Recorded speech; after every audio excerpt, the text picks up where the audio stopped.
요즘 이제 코로나가 시작된 이후로 우리는 소위 말하는 성탄의 위기를 좀 맞게 된 것 같습니다. 가장 기뻐해야 할 이 성탄의 시기에 모두가 함께 참여하지 못하고, 그리고 각자가 떨어져서 예배를 드리고 있고, 또 교회들마다 성탄의 불이 조금씩 꺼져간다는 그런 느낌을 많이 받는 것 같습니다. 특별히 교회의 규모가 적어지면 적어질수록 절기를 준비한다는 것 자체에 대해서 상당히 큰 부담감을 안고 약식으로 간단하게 넘기려고 하는 것이 이제 오늘날 한국교회에서 조금씩 보여지기 시작하는 것 같습니다. 그러나 여러분, 이때 당시의 유대인들, 예수님이 오기 전에 이 유대인들의 상황은 오히려 그 반대였습니다. 당시의 국가 정세에서 힘 있는 국가에 의해서 이리저리 휘둘릴 수밖에 없었던 이스라엘의 경우는요, 오히려 이 땅에 하나님께서 메시아를 보내주시겠다는 약속 하나만 붙들고 삶을 살아온 사람들이었습니다. 자신의 삶에 엄청난 부담감과 그리고 자신의 삶에 엄청난 압박감이 자기를 옥죄어올 때 그가 버틸 수 있었던 힘은 무엇인가?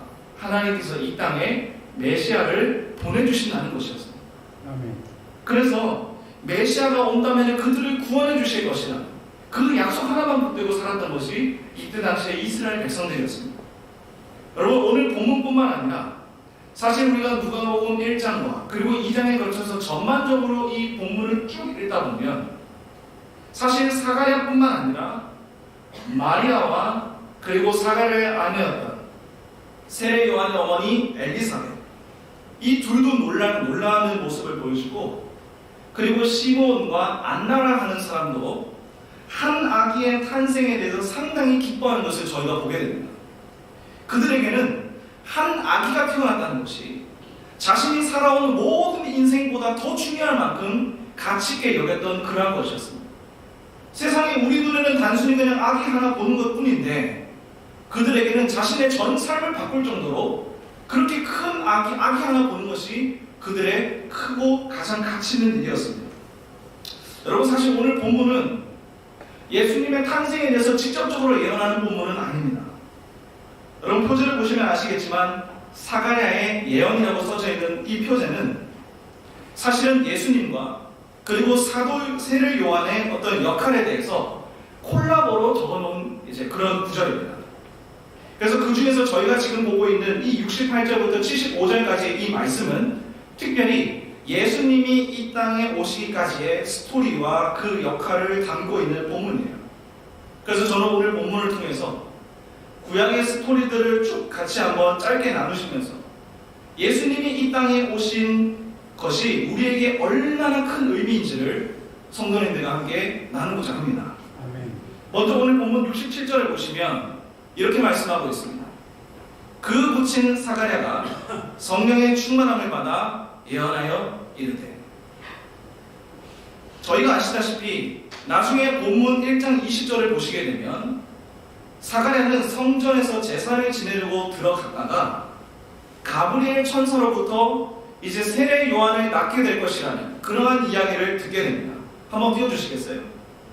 그래서 세례 요한으로부터, 가브리엘 천사로부터 이제 세례 요한을 낳을 것이라는 그런 이야기를 듣는 이 사가랴가 천사를 마주하니까 우물쭈물거리는 거예요. 그래서 당황합니다. 그리고 천사가 얘기하는 것을 믿지 못합니다. 그래서 가브리엘 천사가 그의 입을 봉해버려요. 그래서 그때 당시에 사가랴는 아무것도 할 수 없는 연약한 모습으로 벙어리가 된 채 그렇게 성전 앞을 나왔습니다. 그리고 그 벙해졌던 입이 언제 열리게 되었냐면 사가랴의 아내 엘리사벳이 이제 세례 요한을 낳을 때에 그의 입이 비로소 열리게 되었습니다. 여러분, 하나님의 약속대로 세례 요한이 태어난다는 것은요, 그 현장에 성령의 은혜가 충만하다는 것을 이야기하고 있는 것입니다. 아멘. 사가랴는 믿지 못했지만, 사가랴는 불순종하고 불신했지만 하나님의 약속이 그에게 임하니까 그 현장이 성령 충만한 현장이 되었습니다. 아멘. 그래서 오늘 사가랴는 성령이 충만한 채로 지금 예언을 하고 있는 거예요. 어떤 예언을 하는 하는 것이냐? 구약으로부터 약속하신 하나님을 오늘까지 이어지도록 고백하는 것을 지금 우리가 보게 됩니다. 그래서 사가랴는 68절에서 뒤에서 이렇게 얘기합니다. 먼저는 찬송하리로다 주 이스라엘의 하나님, 그 백성을 돌보사 속량하시며. 성령이 충만한 채로 예언했던 사가랴의 첫 마디가 무엇입니까, 여러분? 찬송하리로다, 하나님을 찬양하는 것이었습니다. 사랑하는 성도 여러분, 성령으로 충만한 사람은 하나님을 찬양하게 되어 있습니다. 성령으로 충만한 사람은 하나님께서 나의 삶을 인도하신다는 것을 마음으로 믿고 살아가는 사람입니다. 아멘. 성령이 충만한 사람은 그의 영혼의 태도부터 다릅니다. 그는 다 죽어가는 사람처럼 시들어 있지 않습니다. 기운도 없고 목적도 없어 보이는 그런 모습으로 보이지 않습니다. 성령이 충만한 그의 모습에는 생기가 넘쳐오르고 누구에게든지 나에게 일단 와봐라, 오기만 하면 복음을 전해버릴 거다 라는 그러한 마음이 그 사람에게 있습니다. 성령 충만한 사람은 하나님의 사랑이 가득하다는 것을 자기가 말하지 않아도 모두가 그 사실을 알 수 있습니다. 아멘. 왜요? 살아계신 성령께서 그 사람의 마음을 주장하고 계시기 때문입니다. 아멘. 여러분, 사가랴의 지금 모습을 보십시오. 그는 처음에 천사 앞에서 말도 제대로 못하던 그런 사람이었습니다. 우물쭈물하다가 입이 몽해진 그런 사람이었습니다. 그러나 하나님의 약속이 사가랴에게 임하자 성령이 그와 함께 하시고 그의 입이 열리면서 그가 찬양을 하게 되는 것을 저희가 보게 됩니다. 그러므로 사랑하는 성도 여러분, 우리가 오늘 이 땅에 태어나신 예수님을 예배하기 위해서 우리가 이 자리에 앉아있지 않습니다. 그러나 혹시 여러분들이 예수님을 예배하러 나왔지만 여러분들의 마음이 혹시 시들어 있지는 않으신가요? 하나님을 온전하게 신뢰하지 못하여 혹시나 입이 봉해져 버린 그러한 사가랴의 모습이 혹시 지금 이 자리에서 예배를 드리고 있는 나의 모습은 아닌가요? 혹 우리의 모습이 성령 충만함을 또는 예수님을 삶에서 경험하는 것을 또는 말씀의 능력을 내가 경험하는 것을 혹시 잃어버리고 사신 지가 제법 되신 분이 혹시 있으신가요? 혹시 날씨가 오늘 너무 추운 것처럼 여러분의 마음이 그렇게 냉랭해져 있지는 않으신가요? 만약 그렇다면 오늘 여러분들에게 성령님의 은혜가 필요합니다. 아멘. 살아계신 성령님의 임재가 여러분에게 필요합니다. 오늘 말씀을 통하여서 예수님에 대해 죽어있던 우리의 내면이 살아나고 또 여러분들의 마음에 그 크신 하나님의 사랑이 가득 넘칠 수 있게 되기를 주님의 이름으로 축복합니다. 아멘. 죽어있던 사가랴가 하나님을 찬양했던 것처럼 오늘 저와 여러분 우리 모두가 하나님을 찬양하는 모습이 될 수 있기를 주님의 이름으로 축복합니다. 아멘.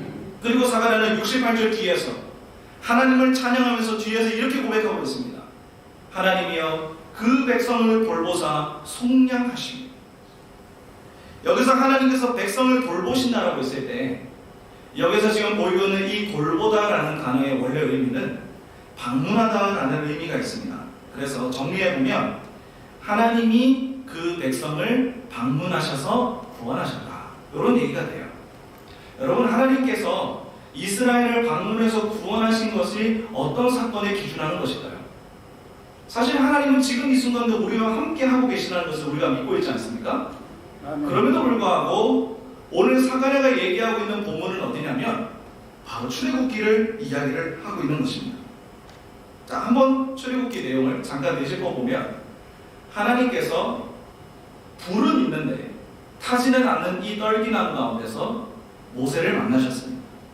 그리고 이스라엘 백성들에게는 홍해를 가르치고 그리고 구름 기둥과 불 기둥으로 밤과 낮을 하나님께서 인도해 주셨습니다. 이스라엘 백성들의 배고픔을 해결하기 위해서 하나님께서 만나와 메추라기를 보내주셨고 그들이 목이 마르다고 하나님 앞에 부르짖었을 때 하나님께서는 반석을 치심으로써 거기서 끊임없는 생수가 나와 모든 사람들이 배부르게 또 자기들의 목마름을 해결할 수 있도록 마시게 하셨습니다. 아멘.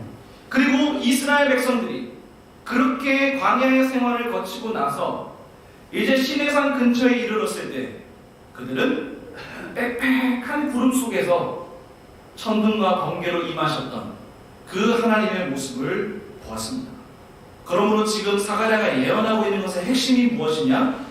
하나님의 구원은 이미 오래전부터 우리에게 임하고 있었다는 것을 얘기하고 있는 것입니다. 아멘. 그리고 69절을 보니까 하나님께서 당시 이스라엘 백성들의 구원을 위하여 무엇을 보내셨느냐? 구원의 뿔을 그 종 다윗의 집에 일으키셨다고 말씀하고 있어요.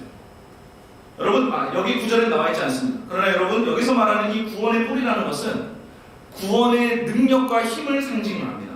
그래서 다윗의 집안이 하나님께서 그의 집안을 견고하게 해주시겠다라고 하나님께서 사무엘 하에서 약속을 하신 것이 있는데요. 저희 함께 사무엘하 7장 16절을 같이 한번 읽어보겠습니다. 시작. 내 집과 내 나라가 내 앞에서 영원히 보존되고 내 왕위가 영원히 견고하리라. 아멘.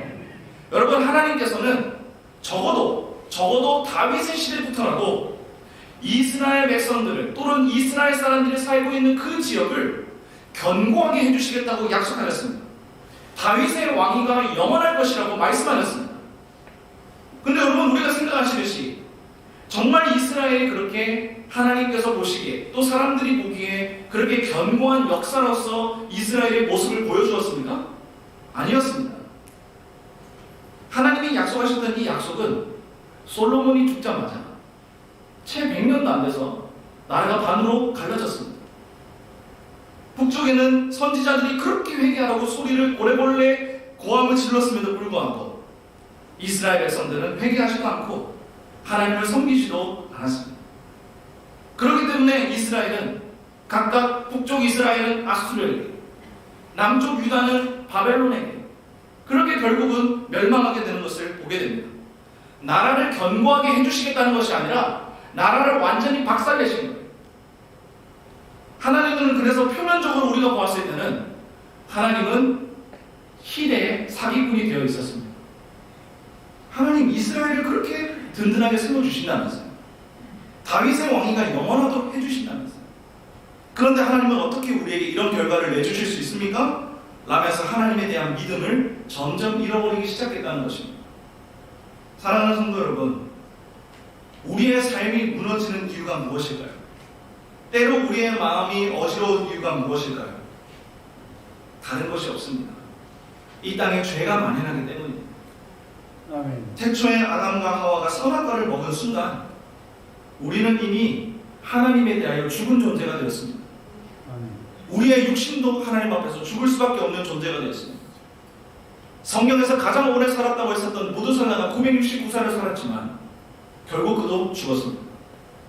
모든 사람은 하나님 앞에서 영적으로, 육적으로 다 죽을 수밖에 없는 존재가 되었습니다. 그래서 하나님께서 이 세상을 통치하지 않으시면 우리가 사는 세상은 더 무법천지가 될 만한 그런 상황에 지금 우리가 놓여있죠. 여러분, 창세기 1장 28절을 보시면 하나님이 인간이 무엇을 해야 하는지를 분명하게 말씀하셨습니다. 하나님이 그들에게 복을 주시며 이르시되 생육하고 번성하여 땅에 충만하라. 땅을 정복하라. 바다의 물고기와 하늘의 새와 땅에 움직이는 모든 생물을 다스리라 하시니라. 하나님께서는 우리에게 이 땅을 잘 다스리라, 이 땅을 잘 관리하라는 그런 관리자의 직분을 우리에게 허락해 주셨습니다. 그러나 인류는 하나님이 말씀하신 모든 것을 다 어겼습니다. 생육하고 번성하려도 하지도 않았습니다. 바다의 물고기와 하늘의 새와 땅에 움직이는 모든 생물을 다스리는 것이 아니라 나의 욕심을 위해서 그들을 다 착취합니다. 생각하는 것 이상으로 비인도적인 그러한 일들을 많이 하는 것을 보게 돼요. 물질을 조금이라도 더 모으기 위해서 다른 사람들을 해치는 것을 서슴없이 행동하고 있습니다. 무고한 사람을 죽이는 파렴치한 짓을 아무렇지 않게 하고 내가 무엇을 얻기 위해 다른 사람을 살해하고 다른 사람의 것을 도둑질하고 그들의 것을 빼앗는 것을 즐거워하는 모습을 보여주고 있습니다. 배려심이 없지요. 그래서 이스라엘 백성들도 이런 죄의 결과들에 대해서 희생당했던 그런 희생양이었던 것입니다.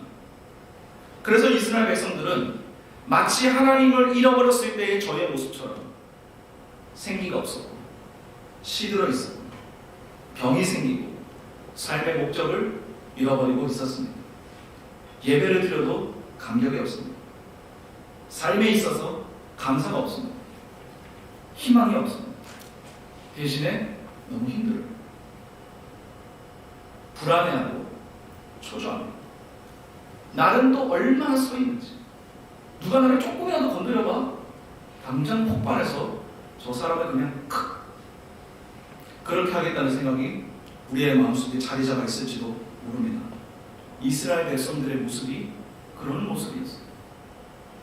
하나님께서 약속하신다 하셨는데 약속이 약속대로 이루어지지 않고 있는 것입니다.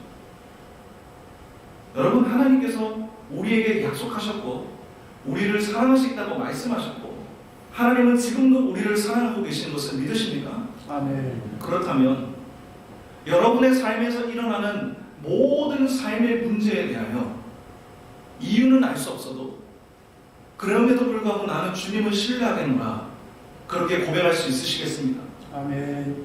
주님이 여전히 우리를 사랑하고 계시고 우리의 상황과 환경을 살피고 계시는 분이시라는 것을 여러분들이 이 시간에 다시 한 번 더 기억하시기를 원합니다. 아멘. 하나님께서는 선지자들을 보내면서 끊임없이 이스라엘을 격려하셨고 그들이 아직도 하나님의 언약 안에 있는 존재라는 것을 하나님께서는 끊임없이 말씀하셨어요. 그래서 하나님께서는 말라기 선지자를 통하여서 어떻게 말씀하셨느냐? 내가 이스라엘을 사랑했다. 스가랴 선지자를 통하여서는 이 땅에 이스라엘을 구원할 메시아를 보내주시겠다 말씀하셨어요. 그리고 특별히 바벨론 포로기에 그 70년을 살아가던 다니엘에게는 하나님께서 이런 말씀을 하셨습니다. 저희 함께 다니엘서 2장 44절을 같이 한번 읽어보겠습니다. 시작. 여러 왕들의 시대에 하늘의 하나님이 한 나라를 세우시리니 이것은 영원히 망하지도 아니할 것이요 그 국권이 다른 백성에게로 돌아가지도 아니할 것이요 도리어 이 모든 나라를 쳐서 멸망시키고 영원히 설 것이라. 아멘. 여러분, 지금 하나님께서 다니엘을 통해서 다시 한 번 더 이스라엘에 무너짐이 없을 것입니다. 이스라엘 통해서 다시 한 번 더 너희의 나라가 망하지 않을 것이라고 얘기하고 있습니다. 하나님이 희대의 사기꾼이라니까요. 하나님은 약속해 주셔놓고서 그러면 이스라엘이 영원히 멸망하지 않아야 되는데 다 부셔놨습니다. 그럼에도 불구하고 이제 와서 또 다니엘에게는 마치 새로운 말씀을 주시듯이, 마치 선심을 쓰시듯이 지금 하나님께서는 이렇게 말씀하고 계세요. 너의 나라가 무너지지 않을 것이다. 너의 나라가 영원하게 설게 될 것이다. 그렇게 말씀하고 있습니다. 하나님, 이거 장난치시는 거 아닌가요? 아닙니다. 말씀에 순종하지 않았기 때문에 이스라엘 백성들이 망한 것입니다. 아멘. 말씀 가운데 발이가 서 있지 않았기 때문에, 그렇기 때문에 심판을 받을 수밖에 없는 존재로 전락하게 된 것입니다. 아멘. 말씀이 그들의 마음속에 있지 않으니 하나님을 예배해도 예배에 대한 감격이 없습니다. 말씀이 그들의 마음 가운데 박혀있지 않으니까 다른 사람의 용서에 대해서 관용한 마음으로 용서할 수가 없습니다. 끝까지 이겨보겠다고 빠득빠득 그 사람을 깎아내리는 그 순간까지 우리의 밑바닥이 보일 수밖에 없습니다. 왜요? 하나님의 말씀이 없으면 그렇게 되기 때문입니다. 아멘. 그러나 하나님께서는 이스라엘 백성들을 사랑하시기 때문에 그 바벨론 70년 포로의 생활 가운데서도 무너지지 않는 하나님의 나라를 세우시겠다.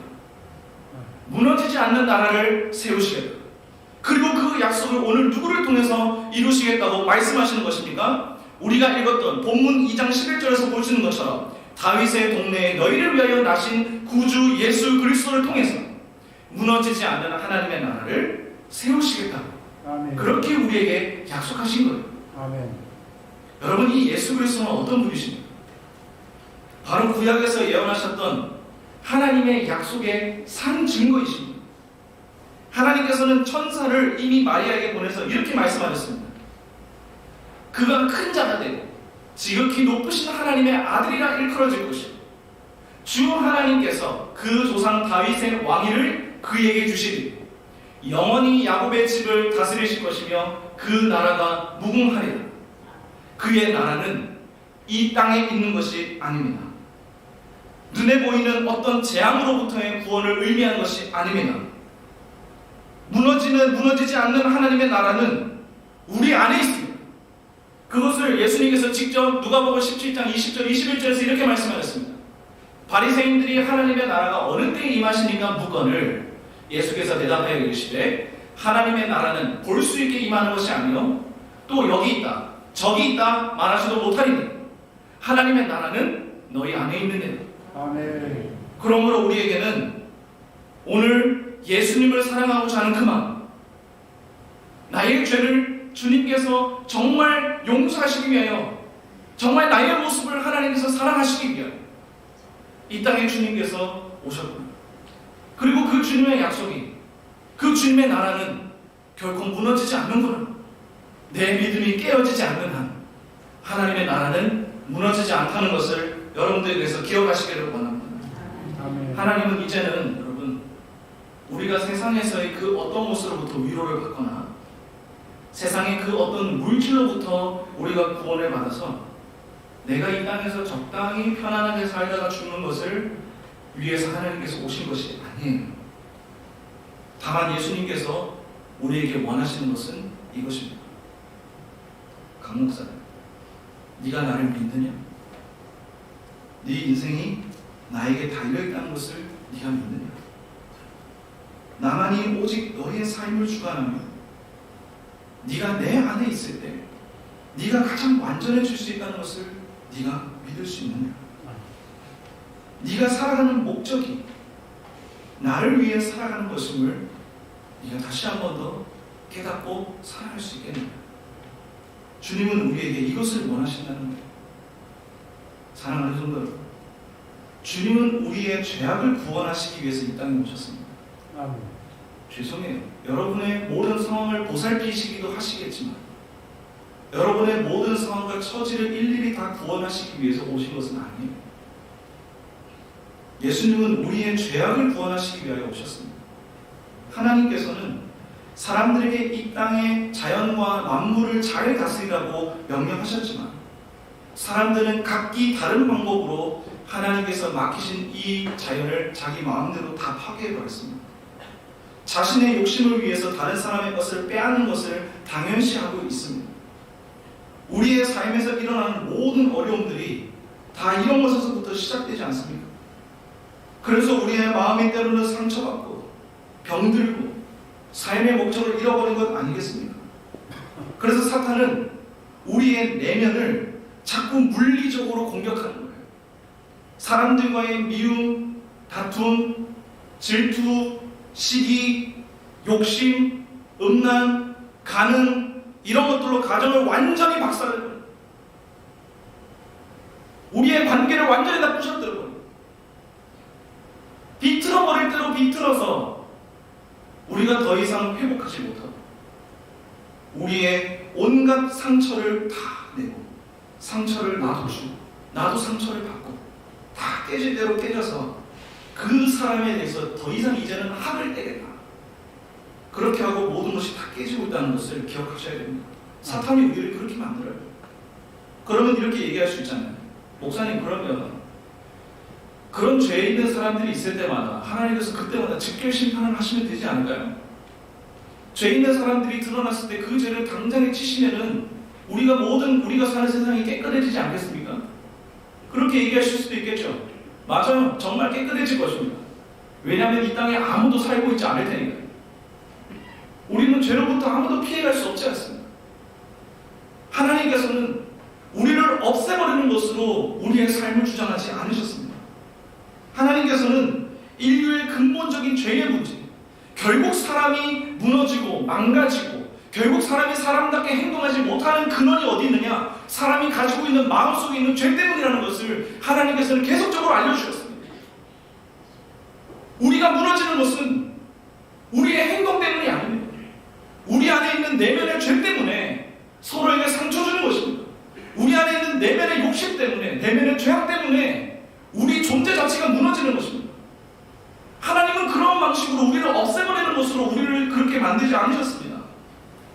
그래서 하나님께서는 우리를 다 쓸어버리는 것을 선택하는 것이 아니라 우리가 하나님을 섬기는 것으로 마음이 온전한 당신의 사람으로 만들기 위해서 이 땅 가운데 예수 그리스도를 보내신 것을 믿으시기를 바랍니다. 아멘. 하나님의 마음으로 처음 우리에게 명령하신 그 창조의 명령을 잘 지키도록 만드셔서 이 땅에 있는 만물들을 사랑으로 다스리고 하나님의 마음으로 사람들을 사랑하도록 만드셔서 그리고 그렇게 이 땅 가운데 선한 영향력을 끼치라고 세상의 소금과 빛이 되어서 그 누구도 숨길 수 없는 우리만의 드러나는 빛이 되라고 주님께서 우리를 이 땅에 보내주셨습니다.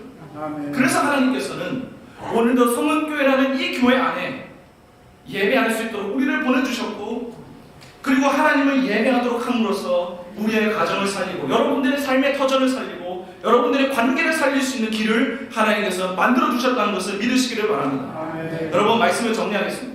사랑하는 성도 여러분, 오늘 저희는 사가랴가 68절부터 75절까지의 이 예수님을 소개하기 전에 저 먼 역사에서부터 하나님을 찬양하고 있는 것을 보아왔습니다.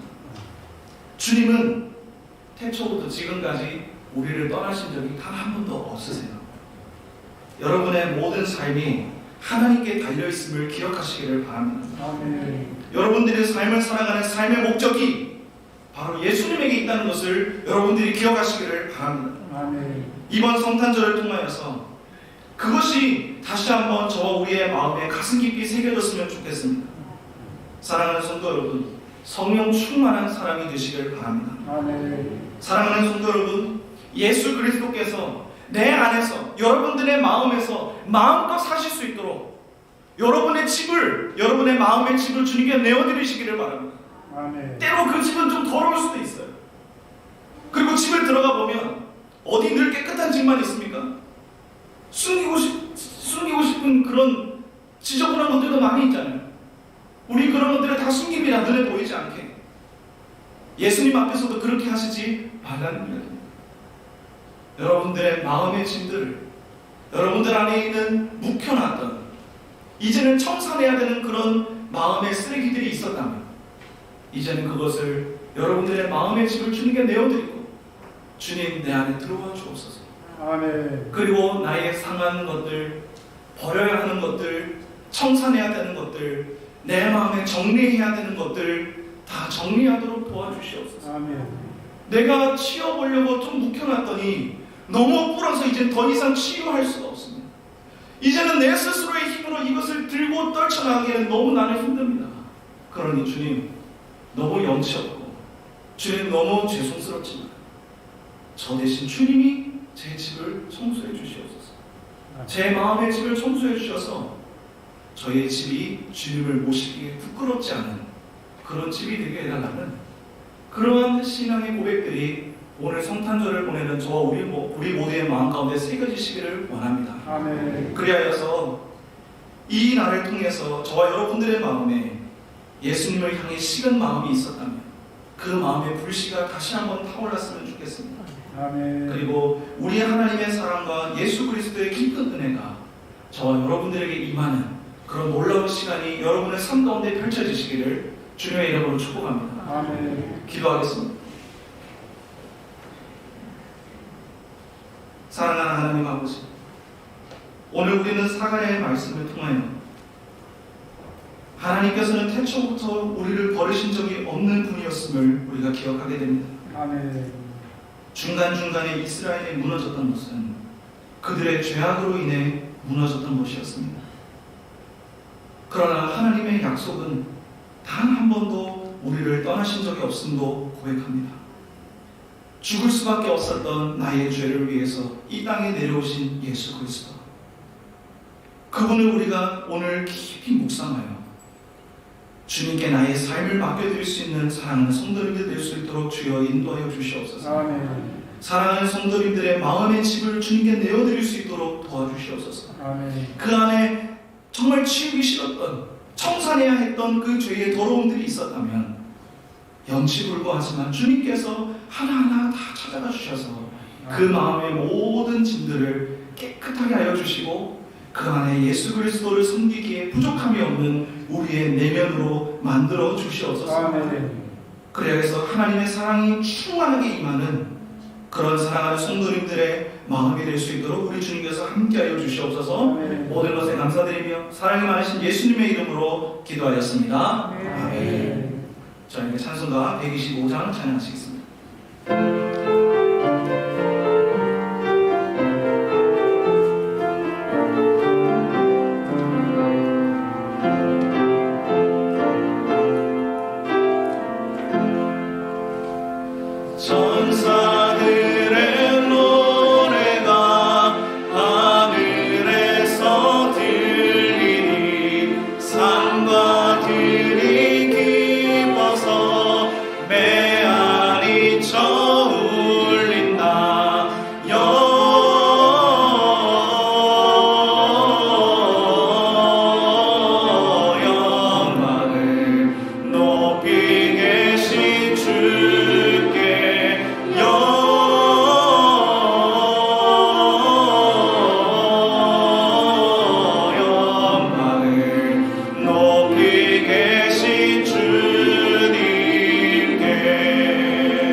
그리스도의 은혜와 하나님의 거룩하신 사랑하심과 성령님의 교통하시고 인도하시고 위로하신 충만함의 역사가 우리에게 주어진 죄악의 문제를 주 예수 그리스도 앞에 내려놓고 나의 집을 감히 주님께 드리기로 소원하는 사랑하는 성도님들의 모든 가정과 환경과 생활 가운데 지금부터 영원토록 함께할지어다. 아멘. 아멘.